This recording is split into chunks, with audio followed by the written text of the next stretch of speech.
Bonjour, dans cette séance, on va traiter l'exercice de la série numéro 1 DTD du module Analyse 1 pour les étudiants SMPC.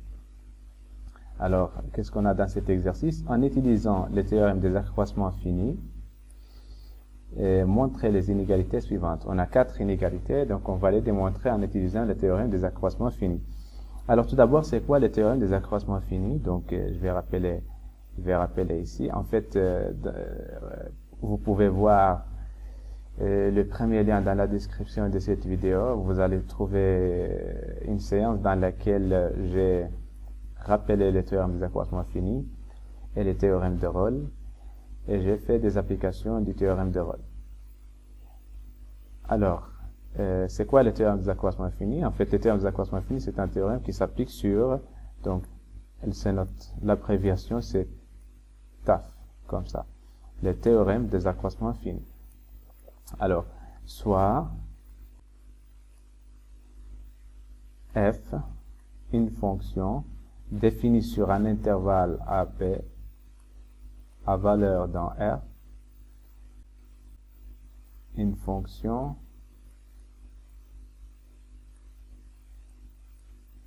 telle que, donc cette fonction-là doit vérifier des conditions. La première condition, f est continue. F est continue sur l'intervalle fermé AB. La deuxième condition, il faut que f soit dérivable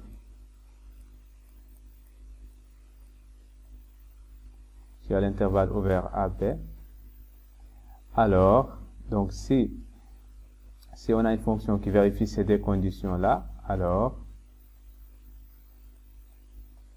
il existe un élément C dans l'intervalle ouvert AB, d'accord, tel que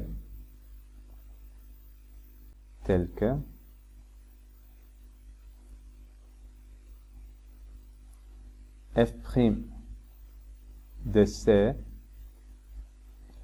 est égal à f de A moins f de B sur A moins B. Ça aussi est égal, donc je vais la mettre entre parenthèses. Ça aussi est égal à f de B moins f de A sur B moins A.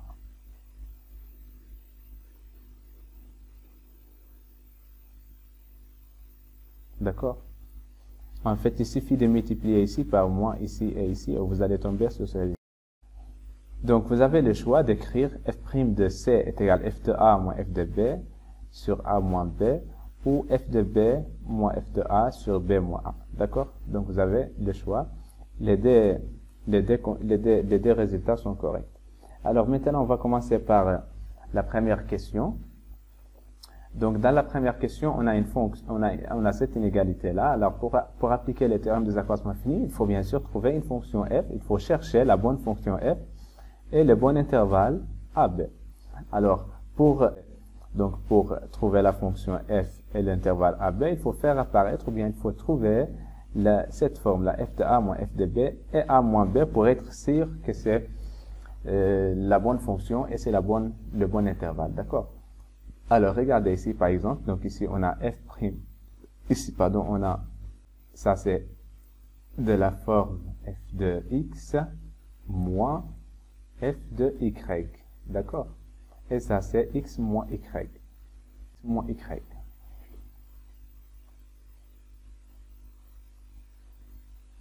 d'accord? Alors, qu'est-ce que ça veut dire? Ça veut dire qu'on peut choisir la fonction f est égal cos de x, bien f de t, qu'on peut choisir f de t est égal, donc f de t est égal cos x, et l'intervalle AB, c'est l'intervalle x, y. D'accord? En fait, c'est ce qu'on va faire. Alors, regardez ici. Donc, solution.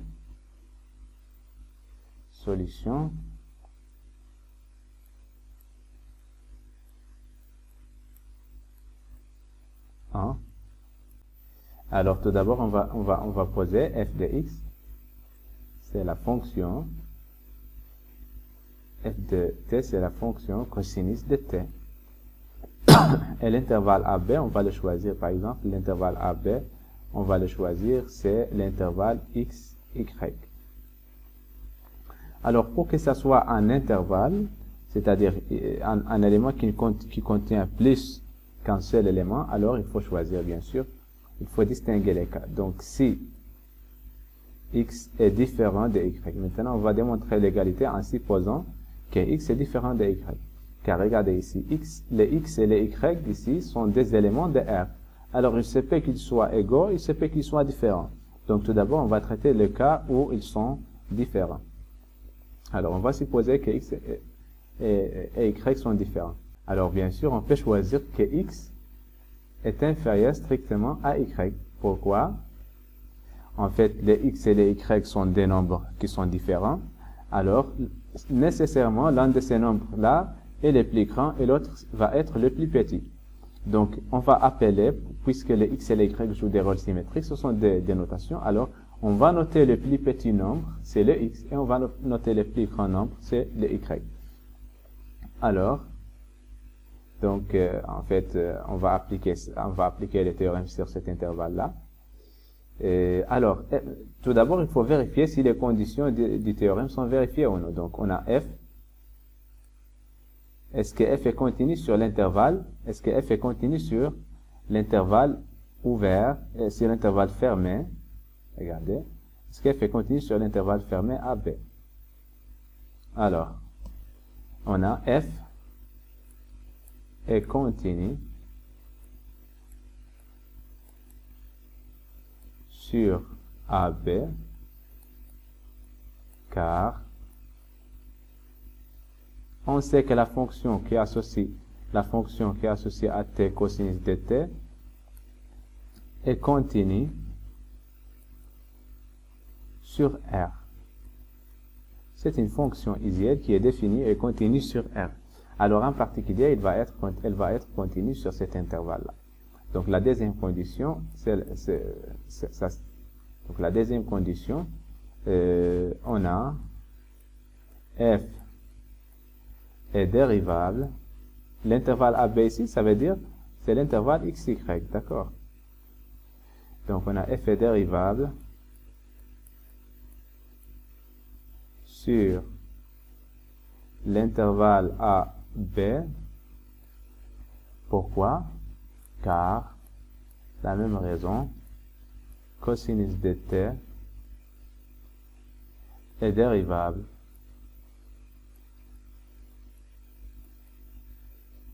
ça c'est une fonction isienne qui est dérivable sur R. Donc cette fonction-là, puisqu'elle est dérivable sur R, alors en particulier, elle va être dérivable sur l'intervalle AB ouvert qui est l'intervalle XY. D'accord? Donc les deux conditions sont vérifiées. Alors, par le théorème des accroissements finis, il existe un certain C dans l'intervalle XY, dans l'intervalle XY, tel que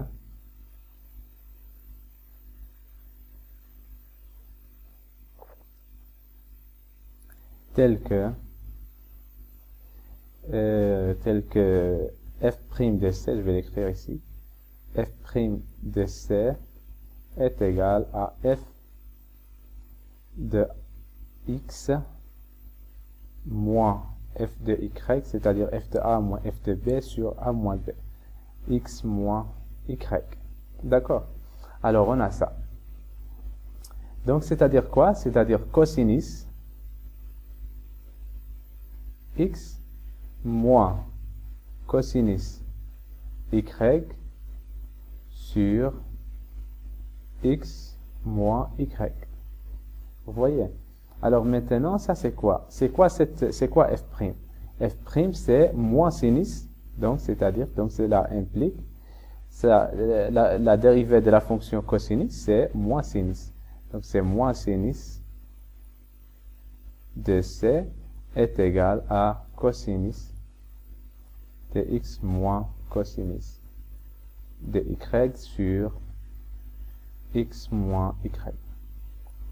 Voilà. Donc maintenant, regardez, retournons à la question. Dans la question, qu'est-ce qu'on a? On a la valeur absolue de cosinus x moins cosinus y est inférieure à la valeur absolue de ça. D'accord? Alors, on va maintenant appliquer la valeur absolue à cette inégalité-là. Cela implique que sinus, la valeur absolue de moins sinus de c,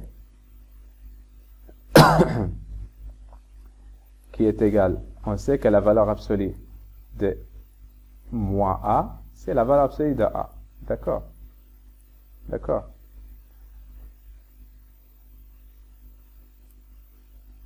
Alors, donc ça va être sinus de c. Et puisque la valeur absolue de ça va être aussi est égale à la valeur absolue de ça. Donc ça est égal à la valeur absolue de cosinus x moins cosinus y sur x moins y. D'accord? Alors, comment on va trouver notre inégalité? On sait que ça c'est une chose qui est très connue pour le cosinus et le sinus. Donc, on sait que sinus de x, en fait, sinus de c est inférieur ou égal à 1. Alors, et ça est égal à cette quantité-là. Alors,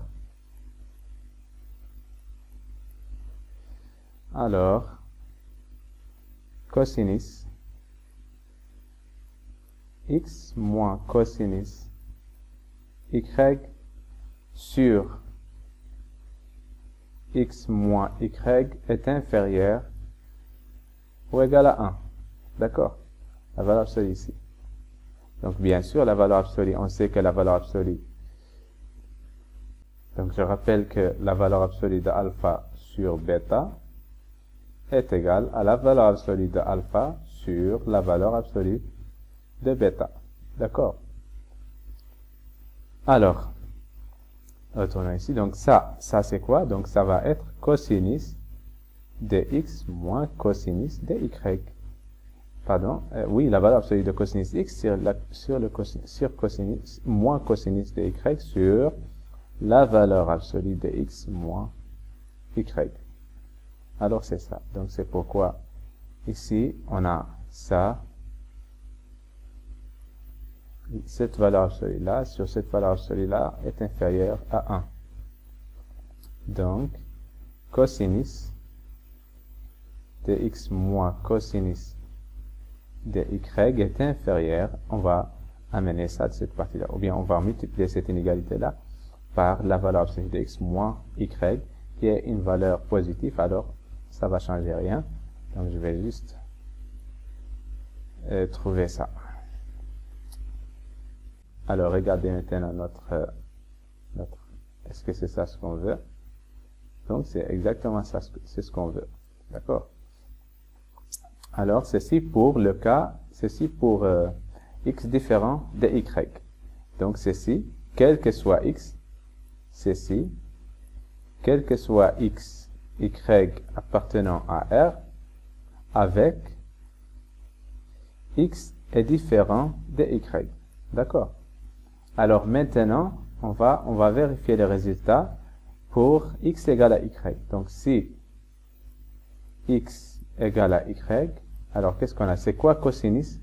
C'est quoi cosinus x moins cosinus y? Ça va être, puisque x est égal à y, donc on va remplacer par exemple le y par le x. Donc, c'est cosinus de y, cosinus de x,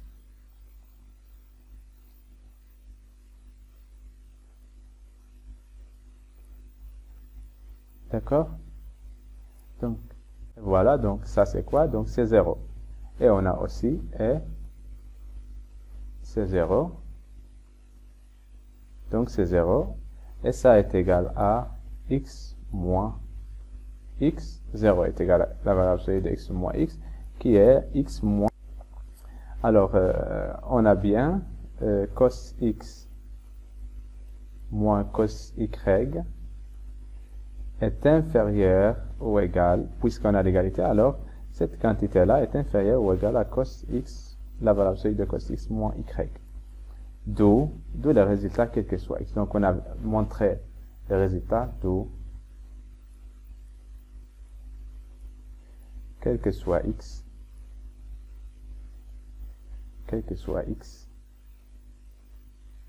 y, élément de R, on a le résultat. On a cosinus x, cosinus y, la valeur absolue de cosinus x moins cosinus y est inférieure à la valeur absolue de x moins y.